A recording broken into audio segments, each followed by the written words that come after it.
Hello everyone. आज का ये वीडियो खास उन स्टूडेंट्स के लिए है जो 2024 में जेईई मेंस में अपीयर होने वाले हैं।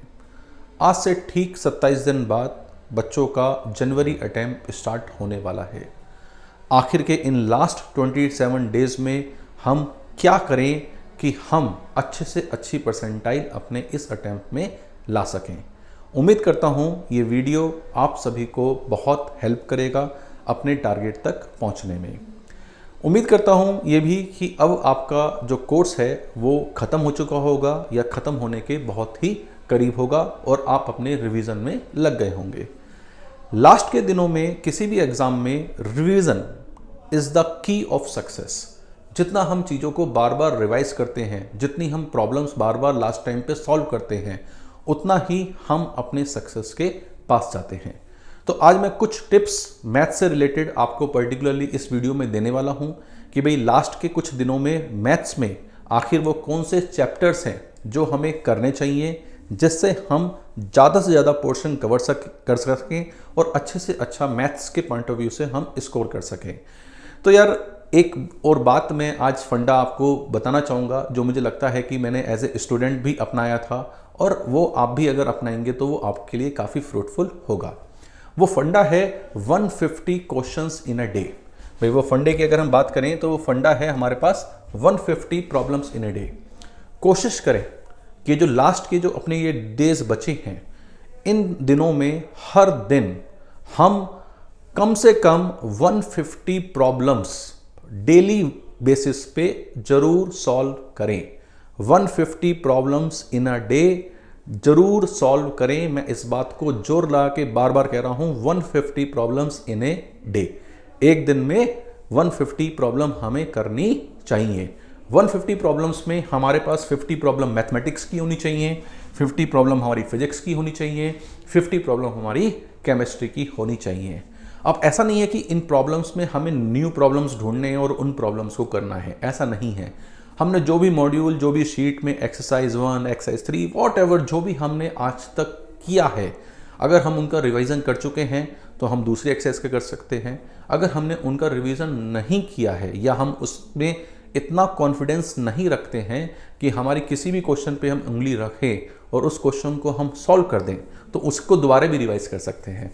तो अपनी शीट, अपने मॉड्यूल, अपना जो भी आपके पास स्टडी मटेरियल है, उस स्टडी मटेरियल के ही आप 50 प्रॉब्लम मैथमेटिक्स के, 50 प्रॉब्लम केमिस्ट्री के, 50 प्रॉब्लम फिजिक्स के डेली बेसिस पे सॉल्व करिए। 50 प्रॉब्लम्स का मतलब है हम मैथ्स में हर दिन एक चैप्टर का पूरा, लगभग पूरा 50 क्वेश्चंस के थ्रू हम एक चैप्टर को पूरा कंप्लीट रिवाइज कर सकते हैं। अगर आप ये टारगेट अपना बना लेंगे कि मुझे डेली बेसिस पे 150 प्रॉब्लम सॉल्व करने हैं, तो मैं आपको पूरे कॉन्फिडेंस के साथ बता सकता हूँ कि आपको ये जनवरी अटेम्प्ट में आपकी बहुत अच्छी मदद करने वाला है। तो ये बात तो थी जनरल कि भाई जनरल बेसिस पे हमें अपने रिवीजन को किस तरह से करना चाहिए। अब रिवीजन को किस तरह से करना चाहिए इसके बाद मैं आपके पास आता हूँ, क्योंकि दिन बहुत ज़्यादा नहीं बचे हैं, दिन बहुत कम बचे हैं। काफ़ी बच्चों के सामने चिंता का विषय होगा कि सर इतने कम टाइम में हम पूरा सिलेबस तो नहीं कर सकते। अब पूरा सिलेबस नहीं कर सकते तो वो आखिर कौन से चैप्टर्स हैं जिनको हम प्रायोरिटी पहले रखें कि भाई इन चैप्टर की प्रायोरिटी पहले है और अगर टाइम बचा तो हम बाद में उन रिमेनिंग चैप्टर को भी कर लें। तो प्रायोरिटी वाइज मैं आपको बताना चाहूँगा कि भाई प्रीवियस ईयर, भाई 2023 में जो जेईई मेंस के पेपर हुए हैं या 2022 में जो जेईई मेंस के पेपर हुए हैं, उन पेपर में कौन से चैप्टर हैं जिनका वेटेज ज़्यादा रहा है और जो रिलेटिवली बाकी दूसरे चैप्टर से जेईई मेन के पॉइंट ऑफ व्यू से स्कोरिंग रहे हैं। तो ये बात मैं आज आप लोगों से शेयर करने वाला हूं इस वीडियो में। तो पहले एक ये जरूर याद रखें कि हमें 150 प्रॉब्लम्स इन ए डे, कि भाई ये 150 प्रॉब्लम्स का जो फंडा है ना, 150 problems in a day, 50 mathematics के, 50 फिजिक्स के, 50 केमिस्ट्री के, इस बात को गांठ बांध लो यार। जितना जल्दी गांठ बांध लोगे, जितना हम इस बात को फॉलो करेंगे, उतना ही हम सक्सेस के पास जाएंगे। तो इस बात को ध्यान में रखो कि हमें नींद तभी आनी चाहिए जब हमने डेली बेसिस पे 150 प्रॉब्लम सॉल्व कर ली हैं। ये काम अपना जनवरी अटेम्प्ट तक चलना चाहिए। उसके बाद भी आगे भी चलना चाहिए। अब कोई कह सकता है कि सर 150 ही करने हैं क्या? नहीं, अगर 150 करने के बाद भी हमारे पास टाइम है और हमारी कैपेसिटी है तो हम इस नंबर को भी और आगे बढ़ा सकते हैं, हम 200 तक भी कर सकते हैं, लेकिन at least bare minimum 150 problems in a day तो हमें करने ही चाहिए। मैं अब आ जाता हूँ टॉपिक्स पे कि भाई कौन कौन से टॉपिक मैंने आपके लिए लाया हूँ जो हमें लास्ट मोमेंट पे जिनकी प्रायोरिटी हमें रखनी चाहिए और जो हमारे लिए स्कोरिंग हो सकते हैं। सबसे पहला चैप्टर जो मैं मानता हूं that is vector and 3 dimensional. बेटा vector and 3 dimensional JEE Mains के पॉइंट ऑफ व्यू से बहुत ही स्कोरिंग चैप्टर है। ऑल्दो काफ़ी बड़ा है, ऐसा नहीं है कि इसमें छोटा सा चैप्टर है, लेकिन ये चैप्टर ऐसा है जिसमें ज़्यादा सोचने वाली प्रॉब्लम्स नहीं आती हैं। सारी प्रॉब्लम्स ऐसी आती हैं जिनके इलस्ट्रेशंस आपके क्लास में ज़रूर हुए होंगे, बस आपको ज़रूरत है उस इंफॉर्मेशन को ध्यान में रखने की। और जो फॉर्मूला हमने वेक्टर 3D में आपको पढ़ाए हैं, जो आपने सीखे हैं, उनको ध्यान में रखने की, उनको याद रखने की। तो वेक्टर 3D जो चैप्टर है बेटा, इस चैप्टर से 4 to 5 प्रॉब्लम हर पेपर में पूछी जाती हैं। 4 to 5 प्रॉब्लम्स, हमें पेपर में 30 प्रॉब्लम्स आती हैं जिसमें हमें 25 करनी होती हैं, और उन 25 प्रॉब्लम्स में हम 4 to 5 प्रॉब्लम्स इस अकेले वेक्टर एंड 3D चैप्टर से पा सकते हैं पेपर में, जो पिछले पेपर में ऐसा देखने को ट्रेंड मिला है। तो अगर हम आज रिवीजन स्टार्ट कर रहे हैं और हमारा पहला चैप्टर कोई होना चाहिए, तो वो पहला चैप्टर हमारे पास क्या होना चाहिए? Vector and 3 dimensional. मजबूत कर लो वेक्टर एंड 3 डायमेंशनल की सारी बातों को याद कर लो। लाइन क्या होती है, सब चीज़ें क्या होती हैं, एंगल क्या होता है, स्क्यू लाइन्स के बीच में डिस्टेंस क्या होती है, सब चीज़ें याद कर लीजिए, क्योंकि फॉर्मूला बेस्ड बातें ही अपनी वो पूछने वाले हैं। उसके बाद दूसरा जो चैप्टर है that is relation, function and ITF. Relation, function and ITF में भी रिलेशन वाला पार्ट, पिछले साल रिलेशन पार्ट से हर सेशन में एक क्वेश्चन जरूर पूछा गया था, और रिलेशन वाला जो पार्ट है बहुत छोटा और बहुत आसान है। तो इससे भी हमारे 3 to 4 प्रॉब्लम्स आई हैं जिसका वेटेज लगभग 10% है। तो अगर दूसरी प्रायोरिटी पे हम रखें तो हम रिलेशन, फंक्शन, आईटीएफ को रख सकते हैं। एओडी थोड़ा सा बड़ा चैप्टर है, थोड़ा सा ट्रिकी चैप्टर भी है, लेकिन इससे क्वेश्चन अच्छे आते हैं। 2 question 3 question maxima, minima, monotonicity, इनसे देखने को पेपर में मिलते हैं, तो हम इसको भी एक अच्छे प्रायोरिटी पे रख सकते हैं।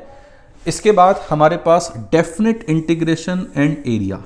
डेफिनेट इंटीग्रेशन एंड एरिया, ये देखो 3 to 4 problem, 3 to 4 problem, 4 to 5 vector 3D, 3 to 4 problem definite integration and area, और इसका वेटेज कितना हो गया? 10%। डेफिनेट इंटीग्रेशन एंड एरिया, इससे क्वेश्चन जरूर आना है, ऐसा हो ही नहीं सकता कि इससे क्वेश्चन हमारे ना आए, और 3 से 4 क्वेश्चन हमें देखने को मिलेंगे, तो ये चैप्टर हमें जरूर करना चाहिए। Matrices and determinant. Matrices and determinant में बेटा, डिटरमिनेंट में एक सॉल्यूशन ऑफ सिस्टम, 3 इक्वेशन होती हैं, अननोन होते हैं, इस तरह के क्वेश्चन हैं, वो आप ये मान लो लिख के रख लो, पेपर में आना ही आना है। तो वो क्रैमर रूल के जो क्वेश्चंस हैं वो हमारे दिमाग में क्रिस्टल क्लियर होने चाहिए, वो आते ही आते हैं। मैट्रिक्स और डिटरमिनेंट के जो क्वेश्चंस हैं जेईई मेंस में रिलेटिव टू जेईई एडवांस आसान होते हैं, तो जिन्हें हम आसानी से सॉल्व कर सकते हैं और उनमें अच्छे से स्कोर कर सकते हैं, तो ये चैप्टर भी हमारी रिवीजन लिस्ट में ऊपर होना चाहिए। इसके बाद कोनिक सेक्शन। कोनिक सेक्शन के साथ बेटा मैं सर्कल और जोड़ना चाहूँगा कि सर्कल के भी अच्छे खासे क्वेश्चन हमारे पास आते हैं। कोनिक सेक्शन में पैराबोला, एलिप्स, हाइपरबोला आते हैं, और ये चैप्टर भी ऐसा चैप्टर है जो इन्फॉर्मेशन बेस है, जिसमें ज़्यादा से ज़्यादा इन्फॉर्मेशन है। अगर हमें टेंजेंट की equation, parametric form, position of point, position of line, सब बातें हमें याद हैं, प्रॉपर्टीज़ खासतौर से, तो हम इसके क्वेश्चन को आराम से जेईई मेन में कर सकते हैं। मतलब ये स्कोरिंग अपॉर्चुनिटीज़ हैं। Mainly vector 3D scoring opportunity है, mainly matrix and determinant scoring opportunity है, और mainly conic section and circle, ये भी हमारे पास एक बहुत ज़्यादा स्कोरिंग अपॉर्चुनिटी हमें देगा। उसके बाद अगर हम बात करें sequence and series, sequence and series से क्वेश्चन तो हमेशा आते हैं, लेकिन कई बार वो थोड़े से ट्रिकी टाइप के क्वेश्चन होते हैं, थोड़ी कैलकुलेशन उनमें इन्वॉल्व होती है। भाई। तो उन चैप्टरों को, उन क्वेश्चन को एट स्पॉट भी हमें देखना पड़ता है कि भाई उसमें कैलकुलेशन को हम कैसे कम वहाँ पे कर सकते हैं। And next is PNC and probability. बेटा पीएनसी एंड प्रोबेबिलिटी का बच्चों के दिमाग में हवा होता है कि पीएनसी एंड प्रोबेबिलिटी, लेकिन यकीन मानना पीएनसी एंड प्रोबेबिलिटी के मेंस में आसान क्वेश्चन पूछे जाते हैं। बेसिक पीएनसी पूछी जाती है जिसके ऊपर आप आराम से काउंटिंग से उन क्वेश्चन को, सिंपल एनसीआर एंड फैक्टोरियल से अपने उन क्वेश्चन को निपटा सकते हो, कर सकते हो। और प्रोबेबिलिटी भी आसान पूछी जाती है। तो मैं इस चैप्टर में भी, और इस चैप्टर से अपने लगभग 3 क्वेश्चन अपने पूछे जाते हैं, लगभग 3 क्वेश्चन, दो पीएनसी से, एक प्रोबेबिलिटी से, या एक पीएनसी से 2 प्रोबेबिलिटी से, इस तरह से अपने ये पूछे जाते हैं। तो बेटा जी अपने मैं जो आपको बता रहा हूँ स्कोरिंग अपॉर्चुनिटी, 3 क्वेश्चन तो ये हैं, 3 क्वेश्चन के बाद 2 क्वेश्चन अपने ये हैं, 2 क्वेश्चन कॉनिक में प्लस 1 या 2 क्वेश्चन सर्कल में और जोड़ लेना है ना। उसके बाद अपने पास वेक्टर 3D में 4 से 5 प्रॉब्लम हैं, और उसके बाद definite integration and its application में 3 to 4 प्रॉब्लम हैं। अब इनको देखोगे ना तो मैंने आपको लगभग 18 प्रॉब्लम्स का जुगाड़ तो बेटा मैंने आपको बता दिया है।